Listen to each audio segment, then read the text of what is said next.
Bem-vindos em mais um ContaCast, o podcast de contabilidade e negócios aqui da Contabyte.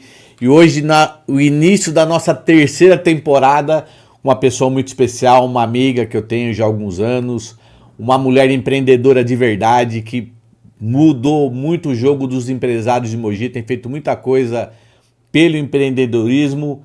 Tatiane Nascimento, a Tati, facilitadora. Tati, seja muito bem-vinda. Estou feliz de te receber aqui. Já fui no seu podcast e estou feliz que você está aqui em casa hoje. Obrigada, Robson, que espaço maravilhoso. Parabéns, né? Parabéns pela iniciativa. Às vezes a gente fala da área de contabilidade, os contadores sempre estão nos bastidores, né? E aí você vem aí trazendo e potencializando a categoria. Parabéns. Acho que, Tati, assim, tem uma frase que eu tenho usado há muito tempo, que é assim, ó, o mais visto vence o melhor. Você não precisa ser o melhor, né? A gente tá longe de ser o melhor, mas a gente tem que ser o mais visto. Você sendo o mais visto, você faz mais network, mais negócios, né? E a gente se conheceu assim, né? Sim, mas eu acredito que você tá na categoria dos melhores, sim. Modéstia. Eu lembro que você mandou, eu dava aula na Piaget, era coordenador lá, você cuidava de alguns projetos no Sebrae, não lembro certinho, aí você mandou um direct pra mim, né? Foi uma forma de um network de, professor, tudo bem? Podemos conversar, e porque tal. eu te vi, igual você Sim. falou da questão, né? Quem não é visto não é lembrado, mas uma referência ali na Piaget. E aí estudei na faculdade de Suzano, na época Unisus, Você é contadora. Pois é. E aí eu lembrei e falei, poxa vida, deixa eu tentar falar, porque a gente estava fazendo o projeto da feira do estudante, que era a primeira feira estudantil fora do ambiente acadêmico na cidade. Que é um projeto que você encabeça, Mogi, não é isso? Sim, faço parte também, mas muitas pessoas não acreditavam e você foi uma das pessoas que abriu as portas e falou, vamos começar. E agora já tá na 4ª edição, com muitas pessoas nos procurando hoje. A gente fideliza quem começou lá atrás, né, Robson? Não, eu lembro. A gente sabe que a gente está nessa coisa, a gente obrigatoriamente tem que fazer network, né? E as pessoas te procuram todo tipo de pessoa te procura. E você tem que fazer sempre ali uma triagem, né? Porque às vezes a pessoa chega para te oferecer alguma coisa e não entrega aquilo que está oferecendo, né? Sim. E aí tem uma outra frase também que você tem que ser, como que é? Você tem que demonstrar interesse, mas você tem que ser interessado, mas não demonstrar o interesse, né? E aí a gente vai fazendo a triagem. Eu lembro que você mandou o direct lá, você foi na faculdade, a gente se conheceu, você tinha bons projetos, a gente começou essa caminhada, começou a amizade, né? Sim, começou. E dessa amizade muitos frutos bons, né? Porque eu sou agora mestra em políticas públicas porque você disse pra eu ir verdade. lá, me inscrever, Tati, vai fazer o mestrado e tudo mais. E hoje sou professora universitária, graças a Deus. E você, né, Robson, que me incentivou. Então, fico feliz. São vários frutos aí de conversas boas. A gente precisa estar conectado com pessoas que, de fato, fazem a diferença na nossa vida. E, às vezes, uma frase, né? Que vai nos influenciar e nos tornar aquilo que, às vezes, a gente não acredita que precisa, ou pode, ou quer. Você é a média das 5 pessoas que você mais anda. Se você andar com 5 pessoas que são desinteressadas pela vida, você vai se tornar desinteressado, né? Sim. Você anda com pessoas, né? Você frequenta ambientes com pessoas super interessadas. Sim. E eu lembro dessa história, Caicão. Eu tinha falado para Tati, abriu um mestrado ali na UMC. Por que você não começa a fazer tal? Ela foi para lá, começou. E não é fácil, hein? Não, nossa. Mestrado de políticas públicas. O nível de exigência era muito alto ali dos professores, né? Da faculdade, né? E nada de negociação, né? Nada de negociação. De network. E aula de sábado cedo, as aulas de sexta até tarde da noite. Era quinta, sexta e sábado. Não vou falar 2 nome anos aqui. sem quinta, sexta e sábado. Não vou falar nome aqui, mas tinha professor que chegava lá para dar aula, já chegava dando carteirada, e você tem que aceitar o cara ali, o cara... E né? difícil para nós. Acho que faz para judiar mesmo, né? Que já estávamos em sala de aula e falar, poxa, né? É mais ou menos assim, ó, é isso aqui e se vira, né? Sim. Se vira e traz o conteúdo para mim. E às vezes não tem explicação, né? Assim, você vai, de fato, se tornar pesquisador meio que sozinho. Tem um monitoramento ali, mas não tem uma ajuda, né? Tem 10 bases ali de pesquisas. Nossa, o nível de ansiedade. Procurem ali, pesquisem ali. Se vira. Não sei nem o que é isso, mas eu vou ter que me virar, né? E graças a Deus trouxe esse crescimento. Mas, como você estava falando, comecei a fazer faculdade aqui em Suzano, fiz contabilidade, depois fiz algumas especializações na área de empreendedorismo, desenvolvimento. Você é contadora, mas você nunca abriu um escritório de contabilidade, Nunca né? abri. Já trabalhei. Meu primeiro trabalho foi no escritório de contabilidade. Antes disso, eu fiz mecânica no Senai. Na época, eu passei na prova do CAI, aprendizagem industrial. Mecânica? Mecânica de usinagem. Essa quase ninguém sabe. Mas Eu tinha antes da 14, 15 contabilidade? anos. Na época do ensino médio, fiz a prova Falando que ela é arretada? Fiz a prova da ET e fiz a prova do Senai. Sempre fui mais para a área de exatas. Passei na prova do Senai e da ET não. E aí o que tinha era o CAI. Na época até tinham 5 vagas só. Era bem improvável. Eu falei, caramba, consegui, vou fazer. Porque eu não tinha um recurso para fazer um técnico pago. Então eu tinha que passar em alguma coisa. E aí fiz o Senai e lá eu descobri o que eu não queria ser. Mecânica de usinagem, né? Eu queria ser graxeira, igual eles brincam lá. Mas eu tive matemática aplicada, desenho técnico, português, todas essas matérias ia me agregar. Abriu tua cabeça, eu falei, né? vou fazer. E ao mesmo tempo tinha que mexer com torno, usinar, fazer, enfim. Tive excelentes professores, inclusive, Robson, hoje eu dou aula na UBC com o diretor do Senai, que foi meu diretor no Senai, hoje nós somos amigos de trabalho. Olha como esse mundo é, né? E aí, o Isidro, um querido. E você não trabalhou como mecânica? Não Nada, trabalhei. nada, nada? Ali eu descobri o que eu não queria. Saí dali com 17 anos. Eu vi uma reportagem agora, não sei se foi no Pequenas Empresas, Grandes Negócios, eu não lembro aonde, das mulheres se destacando como mecânicas dentro de... Ainda mais hoje que tem o CNC, de que é tudo indústrias. computadorizado. A matéria era do próprio Senai, É. formando mulheres para o mercado de trabalho nessa coisa de mecânica, né? Tem algumas indústrias que eu estava até conversando com o Rogério da Embu esses últimos meses, porque com base nos projetos de mulheres, né? Eles precisam colocar um percentual de mulheres, obrigatoriamente, acho que por conta do SG e tudo mais, dentro de alguns segmentos, e não tem mão de obra qualificada. Então, às vezes, a gente fala, poxa, tá, a mulher em situação de violência, precisa de renda e tal, mas não tem o número de pessoas com a qualificação para as vagas que existem. Existe muita vaga. Mas, Tati, isso você está falando de quantos anos atrás, mais ou menos? Eu tô com 19, deixa eu pensar. Há uns 15 anos 15 já. anos atrás. 15, 16 anos. Mas ainda existia a graxa? Existia. Porque hoje praticamente... Não tem quase, né? Não Agora tem quase já nada, estava né? começando a entrar nessa questão Hoje a mecânica hoje ela é do mais, clean, né? ela é mais Computadorizada, computadorizada, né? Eu fui numa fábrica recentemente, o mecânico estava lá, ele tinha ali só, digitava lá no painel o que ele queria ali, e as coisas iam acontecendo. Fui fazer uma visita numa fábrica com as luzes todas apagadas, e aí eu falei assim, minto, não foi nem eu, foi um amigo que foi e me contou, né? Ele falou, Tati, cheguei lá, tava com as luzes todas apagadas, falei, cadê o pessoal? E só a máquina operando ali, então não precisava da luz acesa, e as pessoas nos computadores. Então, não tem muito mais disso. Tá, assim, ainda as pequenas empresas ainda têm Sim. essa questão, né, da mão de obra mais direta. Mas melhorou muito, avançou muito, né? Sim, mas a maioria das empresas está com a tecnologia avançada que não precisa muito, né, desse esforço manual. A sua história como mulher inspira muito. Então, nós estamos falando um pouquinho dela, mas conta desde... Você já está contando, né? Depois disso... E daí fiz Senai, então depois vou você teve- recapitular. Então, mas só para mim não me perder. Aí, onde você chegou para montar a sua cafeteria? Boa também. Conta até chegar na Então, cafeteria. Saí do Senai ali e... Porque eu acho que a cafeteria que abriu a sua cabeça, não foi? Eu sempre tive essa parte de empreendedorismo, porque ó, nessa época do Senai, eu já empreendia, fazia alguns negócios, e foi até antes, Robson, porque eu fazia parte de chapa de grêmio de escola. Então, com 14, 13 anos, já organizava excursões, já tinha uma renda. Então, às vezes fazia, sei lá, 2, 3 mil reais na escola, indo pro Hop Hari, Play Center na época. Organizava, chamava a galera, e todo mundo ia e tudo mais, né? E aí tinha essa renda e ainda dividia com o pessoal da chapa, e ali começou a questão de projetos, de trazer, porque eu sempre morei em Itaiaçupeba, né?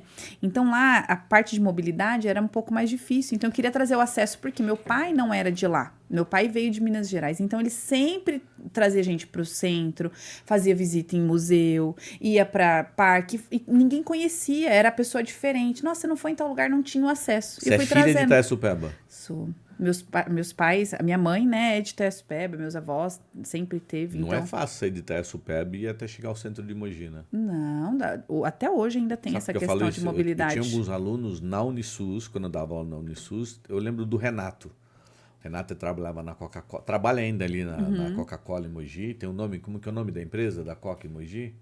Fensa? É isso, na Fensa. E ele fazia contabilidade, chegava em casa meia-noite, saindo da faculdade Suzano, e entrava às 5 horas da manhã na Fensa. E morava em Itaiaçupeba. Ele falava, professor, se eu perder o último ônibus... Esquece. Esquece, Várias não vezes. tem. Eu saía, e aí eu trabalhava em Poá. Aí saí, né, fiz o Senai, estudava em Itaiaçupeba, voltava, e Senai de manhã. Não trabalhava, os meus pais sempre foram bem tranquilos. A única coisa que vocês precisam se dedicar é aos estudos, né? O que comer, o que vestir, sempre vai ter. Mas vocês precisam estudar. E a gente levou isso a sério, a minha irmã também. E aí, no decorrer disso, eu consegui uma bolsa na Faculdade de Suzano. Eu não consegui na Faculdade de Mogi, mas consegui na Faculdade de Suzano. Então, vim estudar pra cá. Aí, saía de Itaiaçupeba, pegava um ônibus até o centro de Mogi, pegava um trem até Suzano e voltava. E aí, Andava no decorrer... 1 quilômetro, porque da estação de Suzano até a faculdade Sim, dá 1 quilômetro. dá 1 quilômetro. É mais ou menos mais 1 quilômetro. isso. É. E aí tinha os últimos ônibus. Aqui na época, acho que acabava 10h30, o último ônibus era 11h20, tinha que correr, e tinha algumas outras colegas que paravam em Mogi, né, no centro ali, e eu precisava ainda mais 1 hora e pouco. E aí depois consegui, na faculdade, fui apresentar um trabalho. Aí teve aula com o Castilho. Tive, que é um grande amigo também hoje, né? Castilhão. Querido, Robson também, seu xará, né? O Robson... Que trabalhava na Esqueci o sobrenome dele. empresa de... É tributarista, né? Sim, como que é o nome do... Eu não conheço ele pessoalmente. Empresa Uma pessoa química, fala, né? O pessoal fala bastante. Sério, achei que vocês tinham um contato. Não. Até por ser parecido as matérias, né? Sim. Tive aula com ele, tive aula com o pai do Felipe. O Felipe fez o Celso, né? E várias pessoas que são referências Silvia na Rangel contabilidade. deu aula pra você? Não deu. Você Não acredita deu? que a Silvia não foi minha professora? Andréia deu aula? Andréia, sim. Eu fui a primeira turma da Andréia. Andréia. E aí, algumas pessoas bem queridas. E Suzano, ele tem um pouco mais desse acolhimento. Mogi, a gente sabe que tem um pouco mais do contato. Graças a Deus, assim, quem conhece um ou outro acaba tendo. Mas quem não é de Mogi, às vezes tem uma dificuldade para entrar nos meios. Então, Suzano não é eu tô escutando acolhedor. isso de uma mogiana. Mas você acha que isso é verdade Eu mesmo? não senti porque sempre fui, né? E aí, os meus Porque avós... eu sou um suzanense, meus nascido em pais. Suzano. Na verdade, nasci em Mogi, numa mãe pobre ali, mas sempre morei em Suzano. Uhum. E depois mudei para Suzano e tenho um convívio lá com suzanenses e mogianos. Eu nunca senti essa dificuldade. Porque você é essa Eu acho pessoa que fica cria muito- os ambientes. Acho que fica muito na cultura, não é isso? Ah, bom, não sei, mas eu tenho alguns amigos que vieram de Ferraz, alguns amigos que vieram de Poá, que estão em Mogi e eles pedem sentem ajuda. dificuldade. Não, eles falam assim, nossa, eu queria participar de um grupo, queria isso, aquilo. Ah, tá, só participar. Mas eles demoram para ter essa afinidade, essa confiabilidade. Eu acho que é a questão da confiabilidade, porque igual nós estávamos falando em conversas paralelas, às vezes as pessoas usam os nossos nomes como, eu conheço, né, e tal, de uma forma não benéfica. Sim. Então, o mogiano tem muito disso, né? Conhece quem é e tal. Então, eu acho que é isso a dificuldade. Mas, hoje em dia tem, se é um mito ou não. Bom, eu não passei por isso porque eu sempre fui de lá, mas muitas pessoas acham. Agora, em Suzano foi diferente. O pessoal é mais acolhedor. Acolhedor, não é? E aí eu vim pra cá, consegui meu primeiro trabalho na área contábil, apresentando um seminário na faculdade, estava apresentando, e aí um dos donos, né, o Marcelo, na época do Renzi Rossi, de Poá, Sei quem é. ele estava ali assistindo o seminário e um colega trabalhava com ele e falou, olha, chama ela para fazer uma entrevista. Com Eu não 17, conheço o 18. Marcelo, mas eu conheci o pai dele. O pai dele é o... Caramba, foi secretário... Seu Celso? Não lembro o nome. Não é. O pai dele foi secretário de finanças do Eduardão, no primeiro mandato do Eduardão. Competentíssimos, né? Tinha o irmão dele também, que tinha Silvio, menos não era contato. Silvio? Acho que era Silvio. Silvio Rossi, né? E muitos anos. O escritório acho que tinha uns 50 anos. escritório no antigo, centro super tradicional. E aí saía de Itaiaçupeba, ia para Poá. Comecei a trabalhar com escrituração contábil lá. Voltava para Suzano para poder ir para a faculdade, saía de Suzano e ia para Itaiaçupeba. Você fazia à noite a faculdade? Uhum. e manhã e tarde trabalhava lá. E ainda projeto social sábado e domingo na escola da família. Então, foram 4 anos que eu parecia um zumbi, só estudava e trabalhava. Nada de vida social. Mas aprendi bastante. Mas e aí, é um círculo virtuoso, né? Que cansa, mas você tá ali se relacionando com pessoas que querem crescer juntos, né? sim, e aí você vai aprendendo, né? E eu fiquei 2 anos no escritório, e aí participando de alguns outros processos seletivos. Eu sempre quis trabalhar em multinacional, então fiz processo seletivo na época da Souza Cruz, Mercedes, a Valtra, que é a ACO, né, hoje. Acho que foram essas. E uma outra que era a FGF em Itaquá. E aí, na época, eu passei no processo seletivo da Mercedes, passei na da Souza Cruz, passei na FGF. E a que eu mais queria, que era a próxima, que era da Não ACO, passou. não tinha passado. Eu falei, poxa vida. E aí, escolhendo ali, a Mercedes era São Bernardo, ia ter que mudar. São Bernardo ia ter que mudar toda a questão logística, e a remuneração não era tão boa, apesar de ser uma excelente Passar 6 horas empresa. do dia dentro de um ônibus. Não dava. Ou ir pra lá e perder minha bolsa da faculdade aqui, né? Então, tinha descartado. A Souza Cruz, eu não era a favor de cigarro, até hoje não sou, né? Pelo que... E como que eu vou trabalhar em uma empresa que eu não visto a camisa? Então, para mim, não fazia sentido. Não tinha o seu propósito ali. Né? E aí eu falei, não vou para essa também. E fui para a FGF em Itaquá. Então, saí do escritório e fui para ser estagiária, trabalhar um pouco menos, né? A remuneração era bem parecida. E aí, depois de umas 2 semanas que eu estava na FGF, a Valtra me convidou.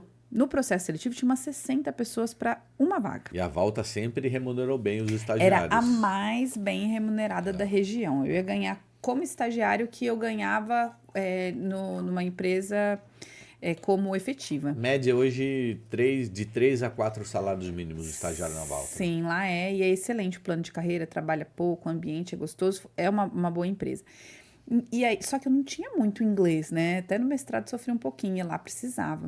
Porque são muitos finlandeses, não é isso? Agora a empresa foi comprada por finlandeses. Antes não era, tá. Eles eram um outro grupo e tudo mais, e aí foi vendido e tinha isso. E eu ia trabalhar em benefícios mobilities, que era a parte de... toda a parte de benefícios de colaboradores, mas com rateio, custos, né? E todas essas questões. Eu tinha uma aluna na Piaget e ela passou na prova lá para ser estagiária na Valtra. E ela foi trabalhar na diretoria da Valtra. Que bacana. E ela era muito comunicativa e ela trabalhava muito com os finlandeses que vinham para cá. E o inglês é essencial. E a bolsa era uma super bolsa, então eles... É excelente. A minha irmã trabalhou com o diretor de manufatura também depois de um tempo, entrou lá com 15 anos. E ficou um tempinho também. É uma empresa excelente. E aí fui trabalhar. Aí me chamaram e eu tava na FGF. Falei, puxa vida. Aí conversei na FGF e tudo mais. E comecei a trabalhar na Valtra. Aí fui fazer a prova de inglês. Falei, e agora, né? E tava concorrendo, na verdade, com o filho do Celso, na época, o Rafa. Falei, ixi, pronto, ele vai passar. Aí chegamos nós dois pra final ali, né? Tinha 60 candidatos. Dos 60 ficou nós dois. E ele era excelente, tudo mais. Falei, não vou passar. Quando chegou lá, conversamos com o gestor. Aí a gestora falou, olha, gostei e tal. E olha como é engraçado, Robson, quando a gente não entende, mas termina os ciclos. Porque eu fiz o Senai, lembra? Sim. E chegou lá, ela falou assim, por que você fez Senai e tudo? E aí eu expliquei um pouco da situação. Ela falou assim, olha, é um dos diferenciais. Porque como você vai trabalhar no RH e vai lidar com o pessoal da manufatura que tá lá, você entende todo o processo. O perfil dos caras. Como que é, como o que eles não falam, é. como se comunicam, como você se já vestem. esteve no chão de fábrica, né? Que hoje não é usado mais esse nome. E aí ela falou assim, só tem uma vaga, né? E o outro gestor tinha gostado, que era a parte da gestão era em Canoas, não era aqui. Gostou do Rafa. Então, como nós gostamos dos dois, nós vamos abrir mais uma vaga. E aí entrou os dois. E aí foi uma disputa. Foram 2 anos, né, disputando ali, porque os dois queriam permanecer. Então, eu brinco, a gente começou uma guerrilha ali e foram 2 anos aí nisso. E depois de 6 meses, a minha gestora saiu. Ela foi para um outro cargo, que é minha amiga até hoje, a Alessandra Reis, maravilhosa. E aí eu tive que assumir as atividades dela, né? Sendo estagiária em 6 meses, assumi as atividades de uma analista sênior, onde gerou muito crescimento, muita dor no estômago também, mas muito crescimento. E aí comecei a cuidar de alguns processos da empresa, de colaboradores, enfim. Foi maravilhoso e ali começou o meu processo de desenvolvimento e eu entendi o quanto eu gostava de pessoas mais do que de números, né? Por isso que eu vim do escritório de contabilidade, mas eu entendi que o financeiro estava ligado com emoções e a gestão fazia mais parte do meu mundo do que a escrituração, do que o computador, do que algo mais off. Sempre gostei de pessoas. E nisso foram quantos anos? Eu fiquei lá em torno de 2 anos, mais ou menos, e aí eu tive uma proposta para trabalhar com licitação.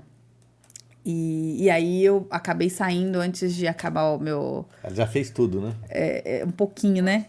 E aí transporte escolar e tudo mais. Também na faculdade, uma amiga que tinha uma empresa e ela falou, Tati, gostaria de ter alguém de confiança para cuidar da parte financeira da empresa. E você foi cuidar dos processos licitatórios. E eu fui cuidar da parte de... A empresa era com licitação escolar, mas eu fui especificamente cuidar do financeiro. Então, organizar o financeiro, implantar algumas coisas. E abaixo dos diretores era eu financeiro e aí uma outra moça que cuidava da parte de RH. Então, toda a questão de implantação, ali começou um pouquinho dessa questão da consultoria, da estruturação, do entender o que tem, o que não tem, o que precisa, o que pode melhorar. E aí fiquei lá em torno de 3 anos, 4 anos. Você cuidava só do financeiro lá? Só do financeiro. Contas a pagar, contas a receber. Habilitação jurídica na licitação? Um pouquinho só. Eu tinha um pouquinho porque estava ligado, mas a gente tinha um setor específico. Porque também dá uma experiência boa, né? Sim, e é uma área complexa. Certidão de falência, certidão de... Todas as emissões de certidão, tudo isso era nosso. Certidão do Estado, dívida ativa do Estado, União, falência, concordato, união. Nossa, é muita coisa. Declaração que não emprega menor, declaração que...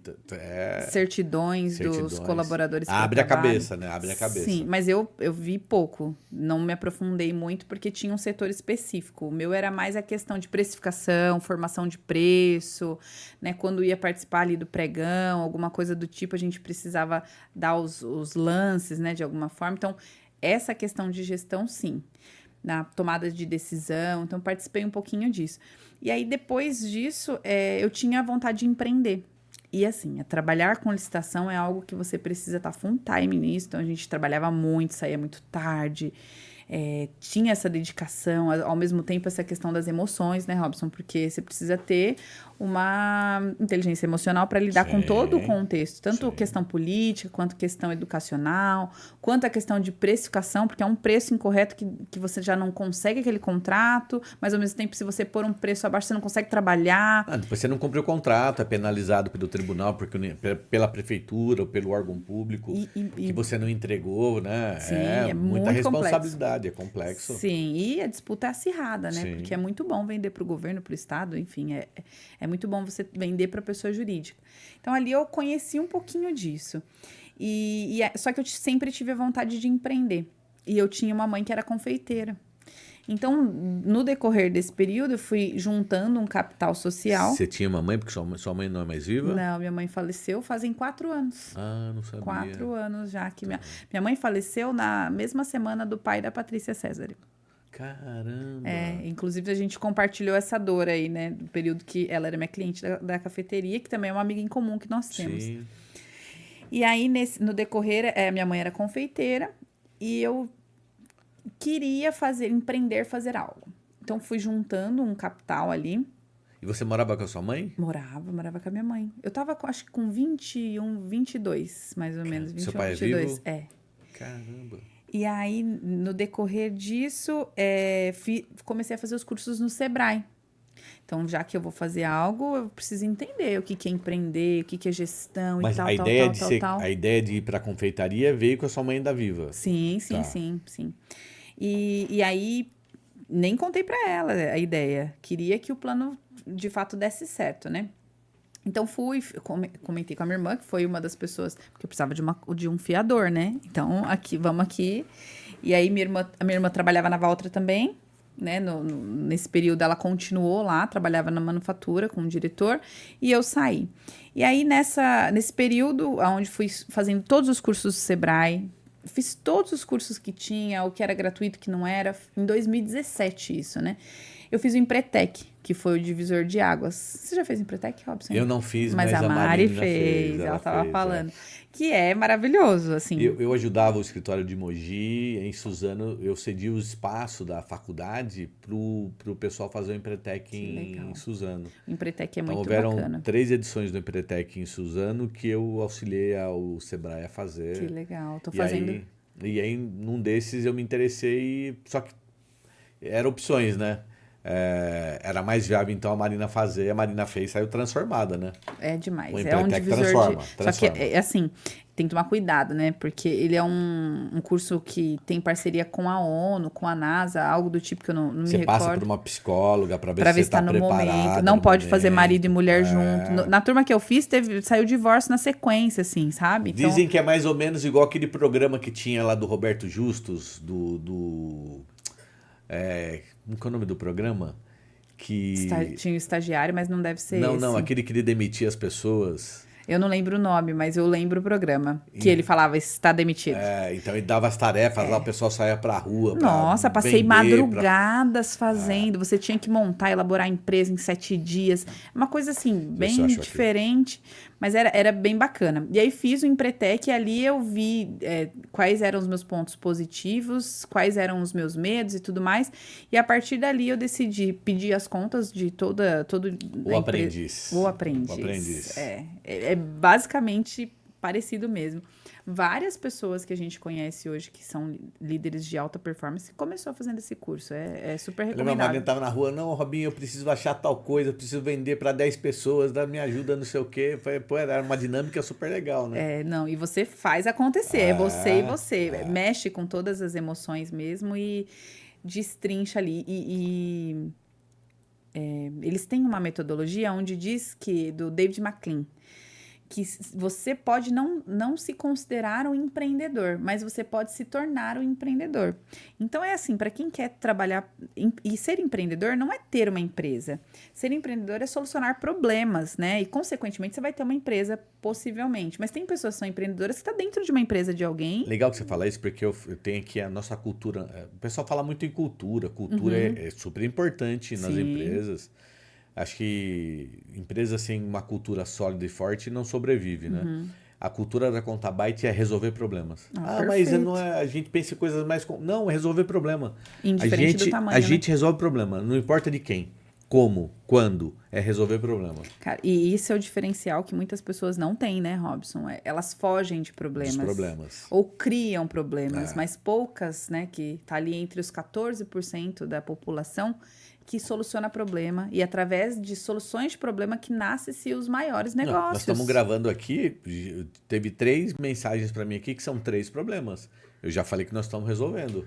Então, e é isso. Empreender é solucionar problema. Então, por isso que muitas pessoas não são empreendedoras. Porque estão no automático, só fazem, só repetem padrões. Param no caminho, porque é difícil resolver o problema, né? Você vai enfrentar o mau humor da pessoa, você vai enfrentar uma pessoa mal educada. Às vezes tem coisa que foge do nosso alcance, né? Você vai enfrentar, talvez, até a dificuldade de você mesmo em querer resolver, né? Porque às vezes o cara fala, eu não quero resolver, não tô afim, não quer sair da zona de né? conforto. E para crescer, a gente precisa saber que vai, de fato, custar a nossa sanidade mental, né? Que às vezes a gente não vai ter. E às vezes a pessoa fala, ai, que pessoa grossa, que pessoa explosiva, mas não é. Conforme a pessoa vai lidando com determinadas situações, se ela não for assim, ela não consegue lidar. Então, a maioria dos líderes tem um temperamento colérico, sanguíneo, que de fato são pessoas explosivas, por isso que lidam e conseguem lidar com problemas grandes. O tempo todo. Né? E entender tudo isso também. E lá você entende quais são os pontos. E a partir dali eu saí, pedi as contas da empresa que eu estava, que era uma empresa muito boa, me trazia o que as pessoas gostam e por isso que às vezes não vão atrás do sonho que elas possuem, que é a estabilidade. Então, eu queimei todas as pontes e falei, vou empreender.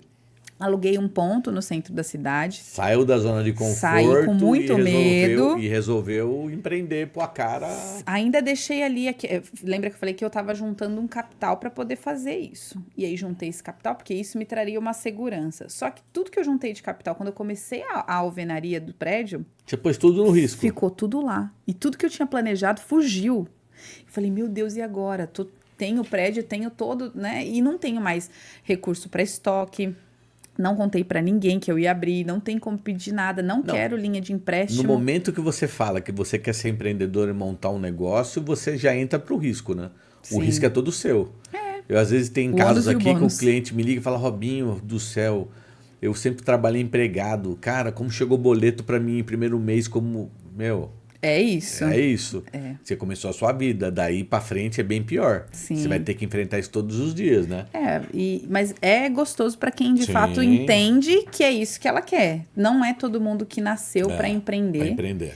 E tá tudo bem, né? A roda precisa girar e todas as partes da engrenagem ali são importantes. Então, a pessoa precisa ter o autoconhecimento para saber o que ela quer, o que ela gosta, quais são as aptidões, né? E para isso existem vários cursos, várias metodologias, né? Aí você resolveu montar o seu negócio lá e qual foi o doce que você falou assim, não, esse doce vai ser o... Desde sempre, a gente sempre fazia vários doces. Eu cresci nesse ambiente, minha mãe era Não, mas assim, empreendedora. eu vou montar a minha cafeteria. O que Mas eu vou vender? a gente vendia de porta em porta, paralelo. Então, trabalhava na Valtra, fazia trufa de chocolate em família e vendíamos. Fazia faculdade, fazia bolo, essas coisas. Então, sempre a gente teve essa atividade paralela. Tá bom, belezinha, mas você não tinha uma porta aberta ainda, você não tinha um comércio. Não tinha. Quando você resolve montar, o que vem na sua cabeça? Vou montar, o que eu preciso ter ali para ser meu carro-chefe? Você não teve Tinha um bolo. insight A disso, gente assim, tinha... ó, eu preciso ter isso todo dia, porque esse é o bolo que eu faço que encanta todo mundo. Lembra que eu falei que minha mãe era confeiteira, então Sim. a gente tinha o bolo de prestígio, que desde criança fazia e vendia.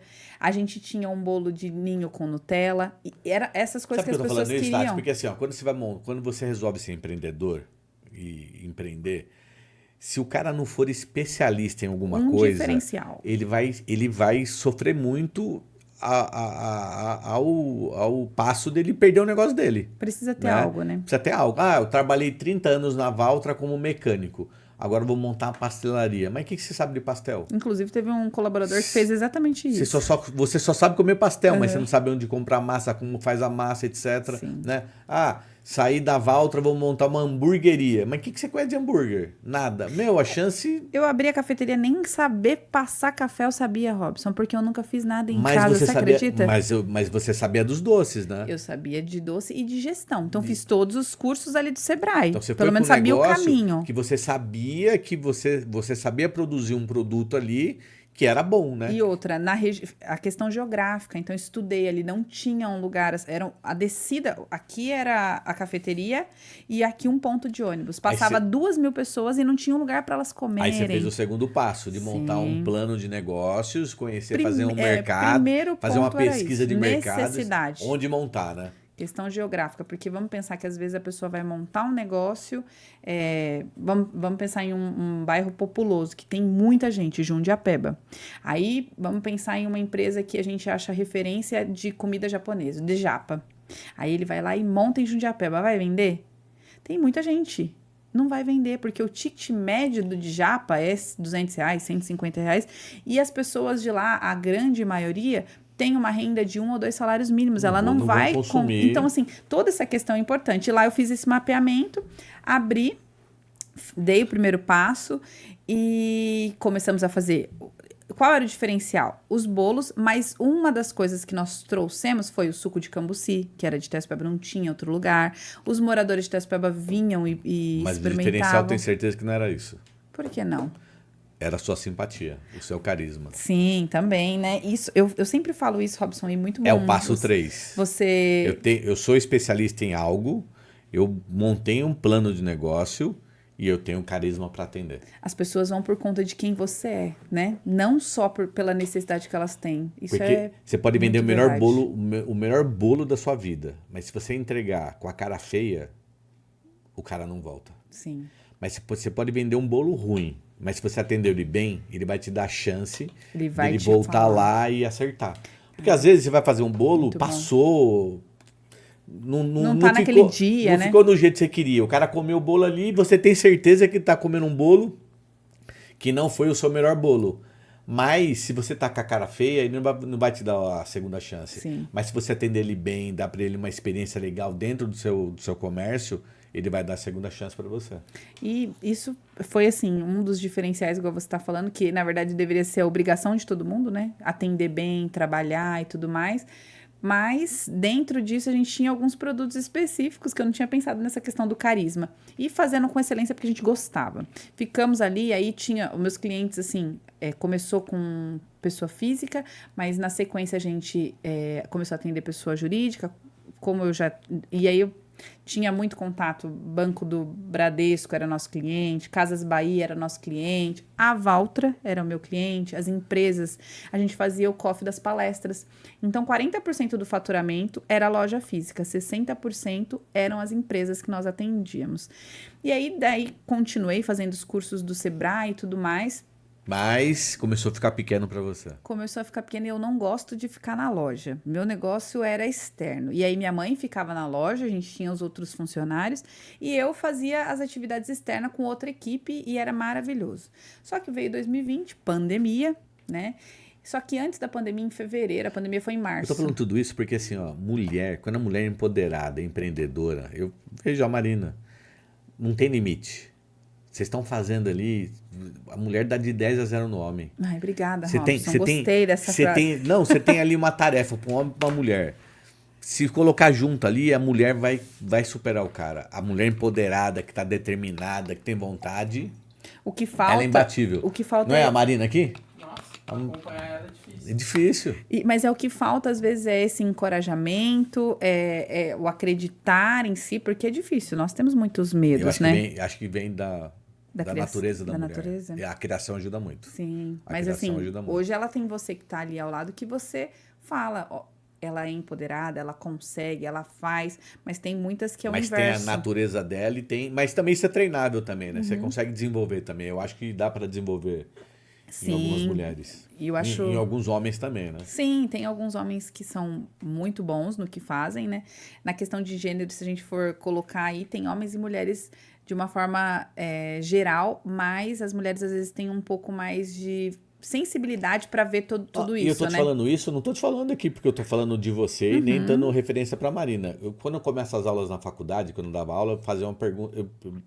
A primeira aula era para conhecer aluno. Então eu perguntava, você era a primeira aluna, me fala de onde você é, quantos anos. Aquelas coisas do Silvio Santos, parecia o programa do Silvio Santos. Mas é muito bom. De onde você é, quantos filhos você tem, tal. E a mulher, ela fala, por que eu perguntava? Conexão, né? Não, por que eu perguntava?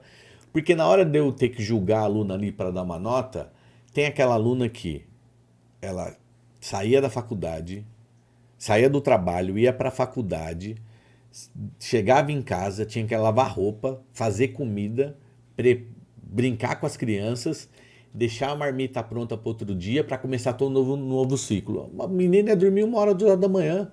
E aí, se essa pessoa falhasse na entrega de um trabalho, alguma coisa, eu dava uma segunda chance. Sim. Não dá para comparar com alguém que não tinha a mesma... Então, assim... Que não precisava dessa rotina, sair da escola só. E quem vencia mais? As que tinham mais tarefas. As que tinham mais tarefas eram as que davam menos trabalho. E dava mais valor para aquilo, né, Robson? A gente vê que isso é muito notório no geral. E principalmente na sala de aula. Por isso que eu falo que quando a mulher é empoderada mesmo, é foda. Ela consegue, né? Você não segura. Que bacana, é bom ouvir isso. E aí, enfim, 2020 veio a pandemia e minha mãe faleceu em fevereiro. E era a pessoa que de fato me ajudava na loja, que fazia mais Também sentido. faleceu na pandemia? Pouco antes da pandemia. Fevereiro ela faleceu, em março veio a pandemia. Aí fechei a loja, dei férias para todo mundo, porque já iam tirar férias. E aí entrou a parte da contadora aí de novo, né? Só que, paralelo à loja, eu saía da loja e ia dar aula no estado de matemática. Então, ficava das 6 às 6, a loja aberta, fazia os cofres e tudo mais, e dava aula durante a noite. Ali era um hobby, não vinha a minha renda, né? Porque era no estado e tudo mais. E dava aula em Itaçupeba. Então, sempre tive essa missão lá em Itaçupeba de trazer esse desenvolvimento, sempre gostei. E aí, ela faleceu, março eu dei férias para todo mundo, fechamos a loja durante o primeiro aviso ali da pandemia, a gente não sabia, era tudo novo. Só que contabilizei o que eu tinha de caixa, que eu não tinha, porque a gente não sabia o que seria. Era novo essa questão da pandemia e ninguém sabia nada, Era né? um cenário de incertezas, né? Sim. E aí fiz o quê? Um planejamento, um orçamento do que tinha e que não tinha. Dei férias, não passou a pandemia. Quando foi em março, chamei todo mundo. Falei, ó, eu tenho dinheiro para fazer a rescisão de todo mundo, então é isso que eu vou fazer agora, e depois a gente vai ver como que vai ficar. Porque eu não posso ir segurando sem saber, sem ter certeza, eu vou trabalhar com o que eu tenho hoje. Meu contrato do espaço também falei com o proprietário, e aí muito gentil, por isso que é bom essa questão do network, a via de mão dupla. Ele falou assim, Tati, enquanto durar a pandemia, você não precisa me pagar aluguel. Olha que parceiro. Aí é o lado humano das pessoas, né? Sim, e assim, não pensou na questão da rentabilidade dele, né? Como outros lugares não teve negociações, enfim. E aí fiz isso e reformulamos a cafeteria na cozinha da minha casa. Então, fiz a cafeteria lá e aí chamei... A minha irmã estava afastada, porque também era professora. Todo mundo ali, naquele período que o governo deu para as pessoas ficarem um tempo afastadas, enfim, algumas condições especiais. E nós fizemos o faturamento da loja sem ter a despesa fixa da loja. Criou um delivery ali que funcionou muito bem. Um delivery que a gente começou a atender, a fazer cafés da manhã, cestas, bolos e tudo mais, entrega. E detalhe, tinha muitas empresas grandes falando, vamos ajudar os pequenos. Então, eu me cadastrei em algumas coisas que a minha irmã tinha visto. Ela falou, olha, Tati, o Outback está ajudando os pequenos empreendedores e tal. Falei, vou fazer esse cadastro. Fiz, só que aí eu tinha que ter algumas regras ali do Outback que, se eu fosse me adequar, por ser uma pequena empresa, não ia fazer sentido. Eu era uma ME na época, né? O que eu ia gastar era o que eu ia entrar. Falei, então vou deixar.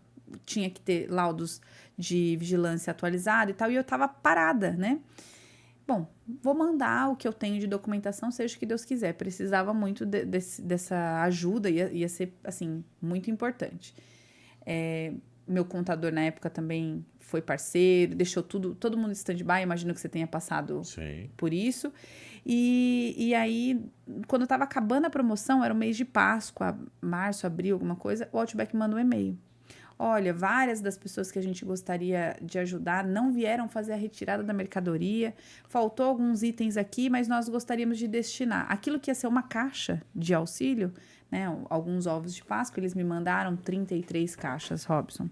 E a gente conseguiu fazer na época um faturamento da loja só com isso, e a venda foi em 3, 4 horas por conta do nome Outback. Então, tenho disponíveis ovos de Páscoa do Outback, e aí a gente vendeu em 4 horas. E aí, uma amiga que trabalhava comigo, a Cláudia, na Valtra, estava trabalhando no Outback, na diretoria, eu nem sabia. E no decorrer da pandemia, entraram na loja e roubaram todas as coisas da nossa loja. Tinha seguro, tudo, mas roubaram. E eu falei, poxa vida. E ela ficou sabendo desse roubo, do falecimento da minha mãe, e mandou mais uma remessa de produtos para nós. Então, olha o poder do network. Ela, Tati, fiquei sabendo, a gente tem aqui, não vieram retirar e tal.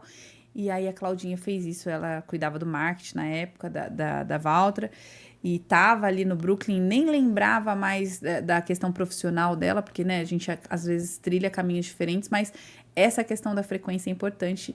E aí a gente reergueu, teve, assim, uma estimativa de faturamento com a loja fechada, coloquei a loja à venda, né, era um sonho que eu realizei de empreender, mas era mais sobre minha mãe, eu sempre gostei da questão das aulas. E aí encontrei com um amigo e ele falou, tô dando uma aula no Sebrae, Tati, coisa e tal. Eu falei, poxa, vou dar aula no Sebrae. E passou. Aí veio, um casal de amigos comprou a loja, ainda não estava no auge da pandemia. E aí, depois de 3 meses, eles não conseguiram, porque deu o lockdown e tudo mais. E eu falei, uau, né? Assim, não rentabilizei muito na época, vendi numa condição especial por conta da pandemia. Mas se eu tivesse permanecido, eu tinha uma despesa fixa eu não me recordo, entre 10 e 20 mil. 1 ano, 2 anos, seriam uns 300 mil de prejuízo aí que eu não tive, né? Na venda e tudo mais. E aí, comecei a dar... Aí, falei com os contatos que eu tinha do Sebrae, a Fran na época falou assim, Tati, você já fez todos os cursos do Sebrae, só que tem um porém, você precisa ter experiência em sala de aula. E o que eu te compartilhei que eu fazia, dava aula depois do horário da cafeteria no estado. De matemática. E isso bastou da experiência de sala de aula para eu começar a iniciar a dar aula no Sebrae. E aí, nesse início, foi pela... A Fran cuidava do Empretec, né? Cuidava, uma querida. Inclusive, o marido dela trabalhava na ACO também, que era a Valtra. Então, olha esse mundo, né, do corporativo. E aí, comecei a dar aula. Minha primeira aula não foram as primeiras aulas próximas, então fui para Mairiporã, São Você foi dar aula no Bernardo. Empretec ou foi dar aula Fui dar trilhas de gestão, Tá. Organize, Descomplique, no Sebrae. no Sebrae? Como começar sua empresa, como formalizar. E aí fui Mairiporã, São Bernardo, Mauá. Rodei São Paulo inteiro dando aula. Grupos de mulheres, grupo de pequenos empreendedores, empreendedores já com um negócio em andamento e tudo mais. E aí ele começou a minha jornada como professora do Sebrae. Sebrae.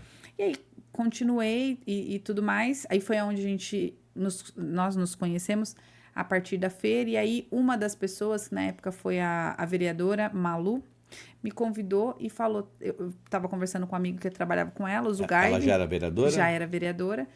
E o Zugaib falou assim, eu falei assim, Zuga, a gente poderia fazer uma jornada de... O Zugaib é o Paulo Zugaib, não? Edu?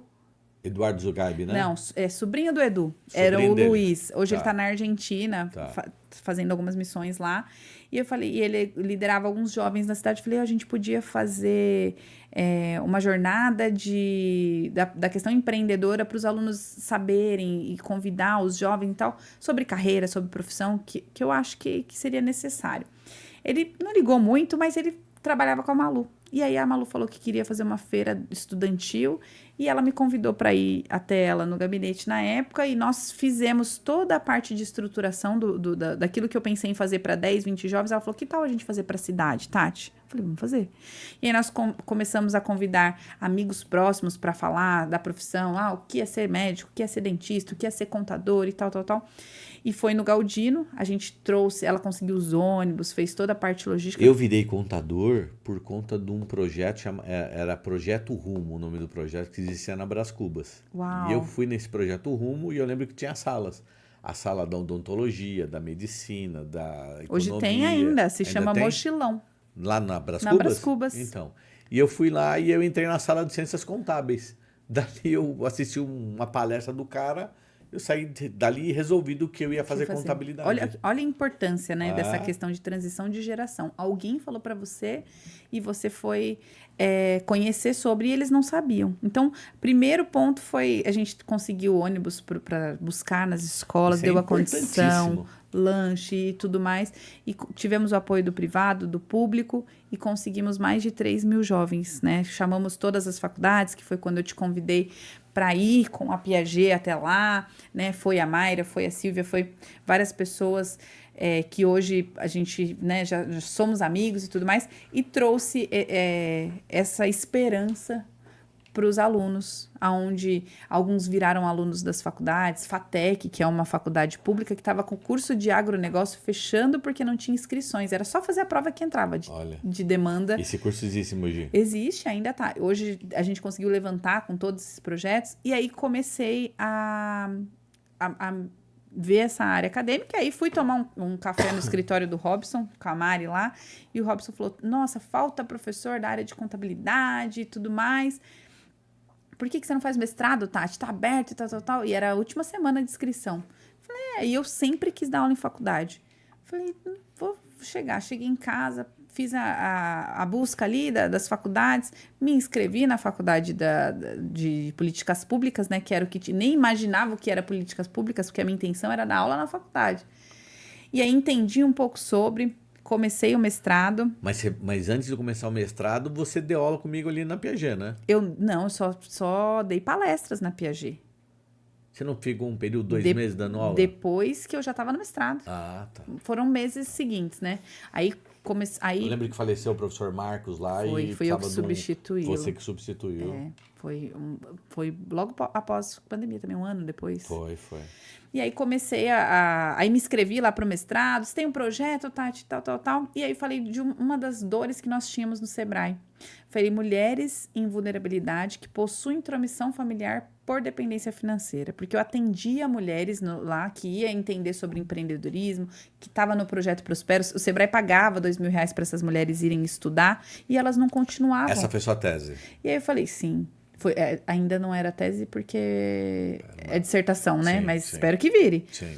E aí, dentro disso, eu falei de um problema que eu vi ali e uma das orientadoras me selecionou para ser orientada por ela, com base nisso, e aí nós entrei nesse período de pesquisa aí de 2 anos, para entender o porquê as mulheres ficavam em situação de violência psicológica, física, verbal, sexual, sendo que, né, tinha meios, tinha emprego, tinha capacitações, o Sebrae pagava e elas não iam, e por quê? E aí, no decorrer dessa pesquisa que eu fiz Mogi Suzano, você me apresentou a Silvia, né, que hoje nós somos amigas, que abriu as portas da AMAI, fiz na Missão Intensidade em Mogi também, aonde eu tive a escuta dessas mulheres, entendi o porquê que elas ficavam, 45% das mulheres permanecem em situação de violência por falta de independência financeira, ou seja, não tem dinheiro para levar os filhos, não tem dinheiro para pagar um aluguel, não tem, e aí elas precisam permanecer porque aquele cara é o provedor.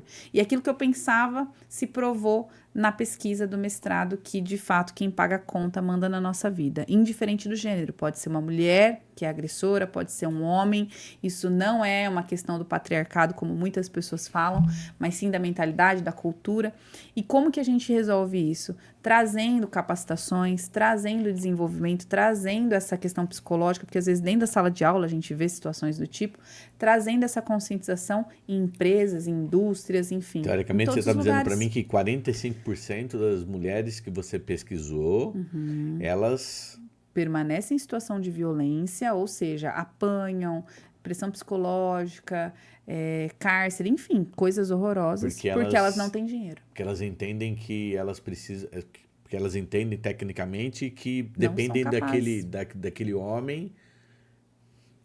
Que aquele homem isso é cultural, o porque provedor vem da às vezes família. do pai, né?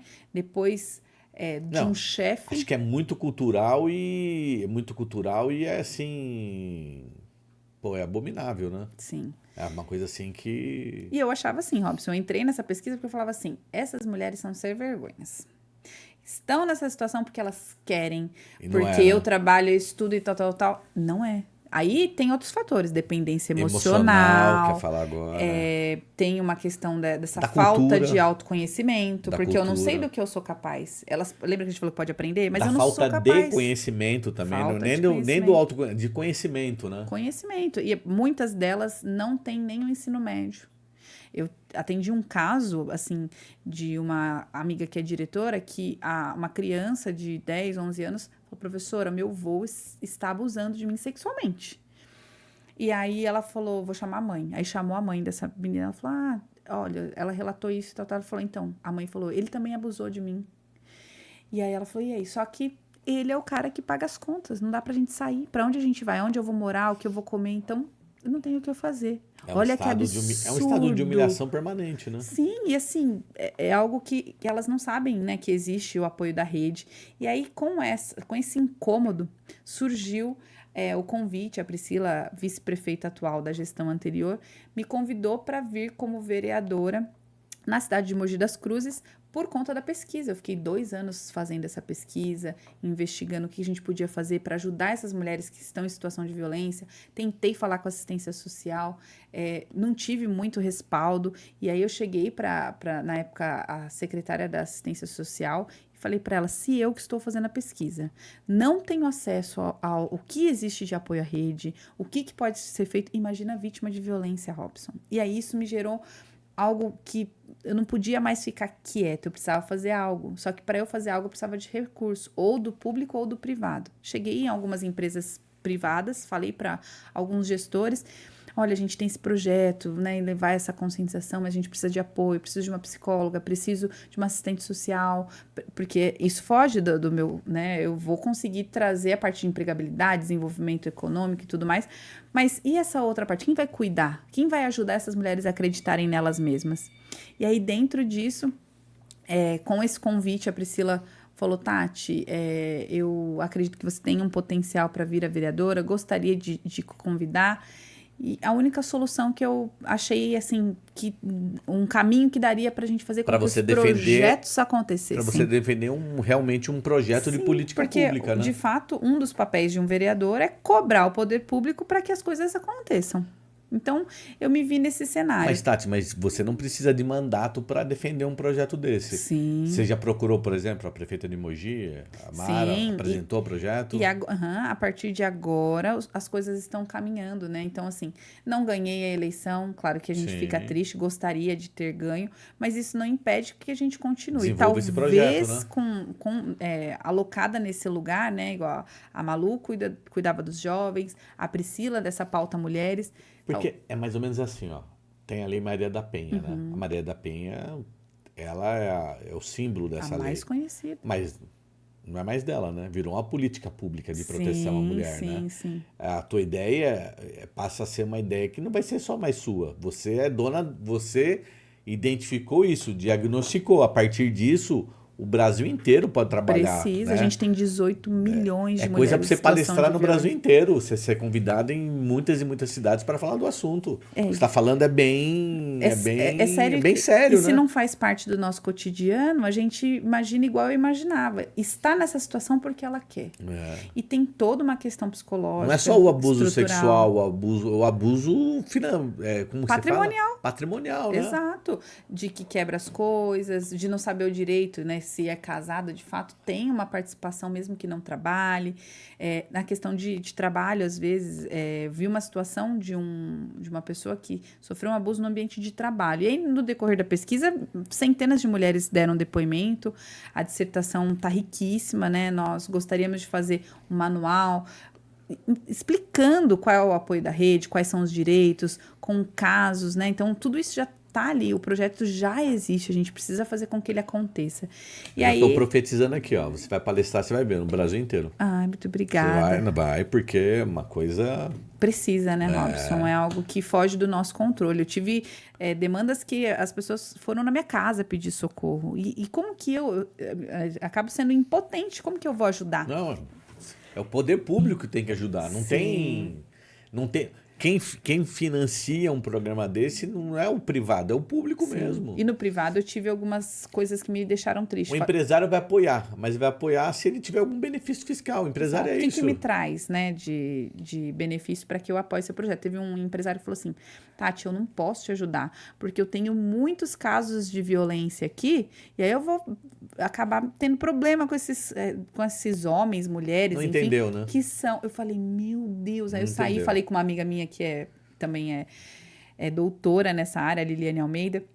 Falei, Lili, não vai dar, a gente não vai conseguir recurso para o nosso projeto. Ela falou, a gente nem quer recurso dessas pessoas. Eu falei, a gente precisa, né? Então, a gente vê que às vezes existe sim essa questão do machismo, existe sim essa questão, e às vezes o machismo começa por mulheres, que não apoiam mulheres. Tati, eu estudo muito finanças públicas. Tem muito dinheiro no governo federal, tem muito dinheiro no governo dos estados e tem muito dinheiro nos municípios para bons projetos. E a gente precisa colocar. Então, hoje tem muita pra Secretaria da acontecer. Mulher que existe e que a secretária está lá, ela tem alguns bons projetos, mas não tem ótimos projetos como esse que você está criando aí. Sim. Acho que é importantíssimo, né? Ter essa conexão, né? Eu acredito que com essa nova gestão, com o relacionamento que eu tenho com a Mara, a gente vai colocar muita coisa para É de funcionar. livramento para a vida de algumas mulheres. Livramento. Sim. Tem uma série, Robson, que eu deixo até de dica para as pessoas que estão nos assistindo, que se chama Bom Dia, Verônica.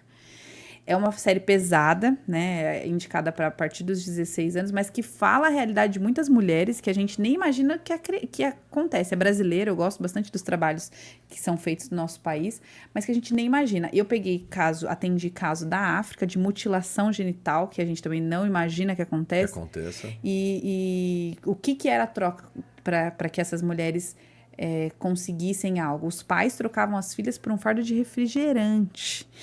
Tudo bem, é na África, né? Aqui não acontece, mas a maioria das mulheres que se prostituem é porque elas precisam sobreviver. Aqui Só acontece, quem sim. já passou fome que vai entender o que eu tô falando. Às vezes é muito distante do nosso mundo, né? Mas A aqui gente acontece sim. não tem outro tipo de escassez, mas às vezes é sobrevivência. Tem um seriado americano, eu adoro, se chama The Morning Show. Não sei se assisti ainda. Ele passa na Apple TV e acho que passa na Sony também. E ele basicamente ele se passa no cotidiano de uma vida de algumas mulheres em Nova York que são jornalistas num programa de TV matinal, né? E ali mostra a força dessas mulheres, né? Então tem a apresentadora que quer se manter apresentadora, toda poderosa, muito forte. Tem lá a menina jovem que, enfrentando todos e tudo, conseguiu chegar ao lado dessa grande mulher, né? E aí mostra muito a força da mulher. Então eu acho assim...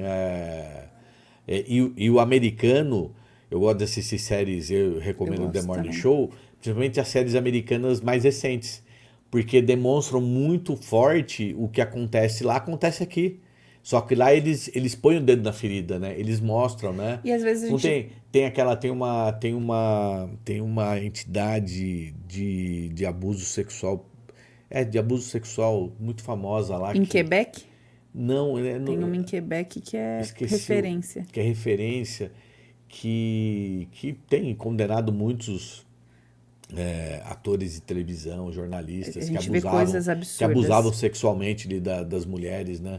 Que foi que pegou, inclusive, agora recentemente, que estava ajudando, tem agora a sede no Brasil, que estava ajudando a irmã da Marielle, que é ministra, Eu não cheguei a ver. no caso lá do ministro Não vi da essa Igualdade ONG. Racial, Sim, sim, que sim. abusou dela, né? Silvio, né? Do Silvio, né? Absurdo. Então, Não sei assim, se eu acho aqui o nome. isso acontece nos lugares que a gente menos imagina. Então, existe violência na política, no ambiente de trabalho, que é o abuso de poder, e às vezes a pessoa precisa do salário. Então, quem paga a conta acaba mandando na nossa vida, né? E aí surgiu daí essa pesquisa, né, de uma conversa nossa, né, Robson, que aí destrinchou, ramificou e hoje existe o projeto para que de fato mulheres. Me Too. Me Too. Me Too, você conhece? Não conheço. Tenta- Vou pesquisar Essa até. Me Too, ela ficou muito famosa nos Estados Unidos porque Aquele caso do Will Smith. começou aquela onda lá com- dos caras que abusavam sexualmente das Absurdo. mulheres Quem não ali, conhece etc. também, busque. E aí ela começou a fazer e mudar essa coisa, né? E precisamos. A Silvia faz um trabalho maravilhoso que foi referência aqui em Suzano, né? Que cuida dos idosos, das crianças, das mulheres. Escutei muitas mulheres dela, o porquê e como conseguiram sair da situação, a importância que a Mai teve para tirá-las. Em Mogi a gente não tem um abrigo sigiloso da doutora Rosana Pinheiro Sete também, que é muito bacana, só que é sigiloso. Como que você volta essas mulheres para inserção? Como que faz a socialização? Como que devolve essas mulheres sem a capacitação para elas desenvolverem e terem renda? Elas voltam pro agressor. Vou o convidar a número. Silvia é amiga nossa. A Sim. Silvia, ela também é uma mulher empoderada Sim, também. que cuida aí de milhares de Tem pessoas, muitos né? projetos, cuida de milhares de pessoas, cuida mesmo de verdade. É uma mãezona de muita gente aí que tá largada. Referência. A Silvia é uma referência para mim, assim. E ainda mais abrindo as portas dos institutos para que a pesquisa acontecesse. Mogi precisa de um CRAV. Suzano já está bem evoluído Que nessa ela cuida, questão. né? Que a Silvia cuida do CRAV, né? Sim, com os psicólogos, né? E aí, enfim, a gente tem muitas coisas que precisa de um abrigo não sigiloso em Mogi. Mogi tem muita política pública que precisa ser implantada e a Mara prometeu que vai fazer a Secretaria da Mulher e acredito que vai acontecer, né? Tem tudo para acontecer e hoje tomara que você trabalhe nessa secretaria, né? Porque tomara você que dê faz, certo, vai ser muito É que bom. nem a nossa amiga a Patrícia César, né? Sim. A Patrícia é secretária do Verde Meio Ambiente hoje de Mogi, não é à toa, né? A Patrícia se capacitou, advogada, Sim. conhece de lei de zoneamento da cidade, conhece... Divino Verde, né? Implantou ali. Depois implantou a coisa na Pastoral do Verde, né? Do meio ambiente, Pastoral do Meio Ambiente, Sim. o bispo diocesano, ela Sim. construiu uma carreira para hoje ser secretária do Verde Meio Ambiente com de Mogi, né? qualificação técnica, Consagração capacitação. daquilo que ela veio fazendo, né? E vai chegar o seu Fruto do- momento também, né? Você também Que vai... bom.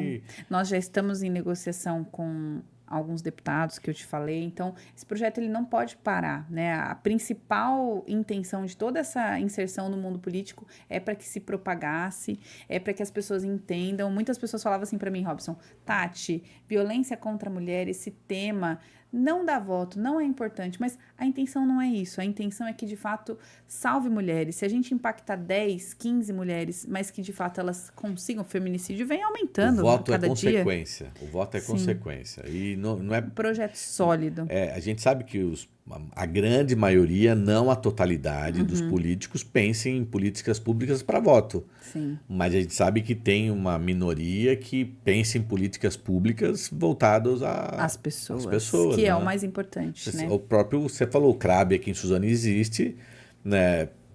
talvez não dê voto, né? Mas ele existe e Mogi não tem, né? E salva mulheres, E salva né? mulheres, né? A Patrulha Maria da Penha é bem ativa. Sim. Então, assim, existe coisas, mas às vezes essa falta de comunicação também trazer isso. E é isso que eu venho trazendo. Quais são os direitos das mulheres? Quais são as políticas públicas existentes?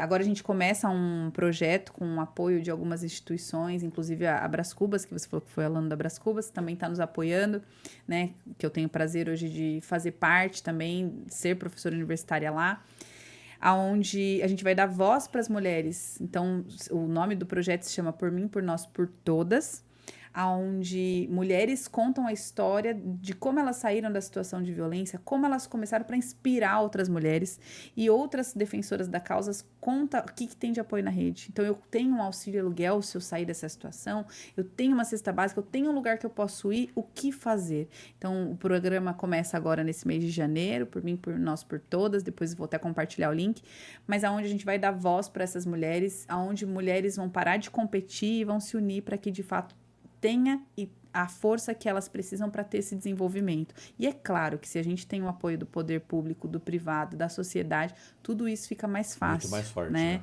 E é isso, Robson, tudo isso, na verdade, né? Tati, ó, nós passamos do tempo, porque a gente costuma fazer de 50 minutos para as pessoas, mais ou menos igual série do Netflix, né? Até 50 minutos. Mas o papo com você foi tão bom que nós estouramos o tempo aí. Vou te convidar para você voltar aqui para falar especificamente desse projeto. Acho bem legal a gente divulgar, dar voz para isso, porque realmente me tocou bastante, porque a gente trabalha muito com financeiro, com números, etc., né? A gente sabe que realmente tem esse abuso, né? Quem tem o controle do dinheiro realmente às vezes quer humilhar as pessoas, e aí Sim. de repente humilha a esposa, o filho, assim, uma coisa que... É uma questão de conscientização. Eu te agradeço por ser uma das empresas parceiras, né? Abrir as portas para que, de fato, nós tenhamos a condição de falar sobre o tema, porque não é um tema gostoso, não é um tema aceito pela sociedade. Às vezes, né, a gente acaba querendo não explorar isso para não precisar resolver esse problema. Mas que eu te nós vamos dar voz aqui. Eu vou te convidar para um outro episódio para a gente falar só disso. A tua história é super enriquecedora, é para motivar as mulheres. Quem é menina jovem, está com 16, 17 e pensa em ter uma carreira e fazer a diferença na sociedade, tem que assistir esse podcast e entender a sua história. Sim. Mas fica aí, Tati. Se você quiser aqui para a câmera, deixar sua mensagem, falar do seu projeto, suas considerações finais, né? Pra gente, assim... Pela oportunidade, pela mega oportunidade. Pra gente ser ritualista, né? As suas considerações finais aí. Bom, obrigada, Robson, mais uma vez. Fiquei muito feliz com tudo isso. Nós estamos com o canal Por Mim, Por Nós, Por Todas, né, onde vai falar do tema mulheres. Nós temos o TaiaCast, que fala sobre desenvolvimento econômico. Nós também. Não falamos do seu podcast, não deu tempo de falar do seu podcast, você fala no próximo episódio. Estou na Brás Cubas, tem muitas oportunidades lá. Estou no Sebrae, então quem precisar de apoio, a minha rede social é Tatiane Facilitadora. Tudo que você precisar na parte de empreendedorismo, desenvolvimento, pode contar comigo. O que você precisar de apoio da rede também, para saber o que existe em prol dessa causa das mulheres, também conte comigo. Procure nas redes sociais, Tatiane Facilitadora. E é isso. Obrigada, Robson. Tati, obrigadão por você ter vindo. Gostei demais. Adoro a sua história, gosto muito de você. Realmente, você faz parte de um grupo de mulheres que eu entendo que realmente transforma a vida das pessoas. Obrigado, Robson. Viu? Tá bom? Obrigado. Pessoal, esse foi mais um ContaCast, hoje com a Tatiane Nascimento, a Tati Facilitadora. Para você assistir, compartilhar, mandar bem longe, porque, uma história super legal. Valeu, fiquem com Deus. Até a próxima semana com mais um ContaCast. Tchau, tchau. Valeu.